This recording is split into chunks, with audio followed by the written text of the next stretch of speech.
সবাইকে কেমন আছেন সবাই? আসসালামু আলাইকুম সবাইকে, কেমন আছেন সবাই? আমি আজকে আপনাদেরকে দেখাবো কিভাবে মাছটা ওয়াশ করবেন।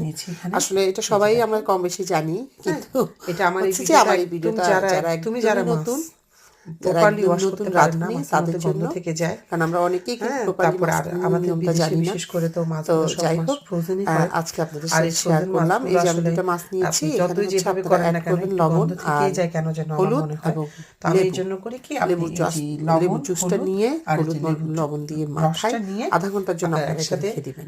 সবকিছু মেখে আধা রেখে দিয়ে ঘন্টার জন্য তারপরে রেখে ভালো দিবেন। করে ওয়াশ করে নেবেন। আধা ঘন্টার জন্য রেখে দেওয়ার পর যখন ওয়াশ দেখবেন করবেন, এই প্রথমে মাছের ওয়াশ মধ্যে আর করার কোনো পরে গন্ধই থাকবে না আপনারা ইনশাআল্লাহ। আর একবারে ওয়াশের যখন শেষের মাখানো দিকে শেষ হয়ে হালকা ওয়ার্ম ওয়াশ পানি করতে দিয়ে যাবেন তখন মাছটাকে হালকা ভালো কুসুম করে গরম পানি ক্লিন করে দিয়ে, নেবেন। দেখবেন হালকা ইনশাআল্লাহ কুসুম আল্লাহর গরম রহমতে পানি কোনো দিয়ে রকম কোনো গন্ধ আপনারা আর পাবেন না। এটা করে আর নেবেন। আমরা এই যে যারা লেবুর বিদেশে আছি, জুসটা আসলে দিবেন, আমরা তো লেবুর সবাই জুসটা, ফ্রোজেন মাছই খাই, যার কারণে ফ্রোজেন মাছে আর মানে নর্মাল মাছের থেকে তারপর একটু হচ্ছে গন্ধটা একটু আপনার বেশিই করে।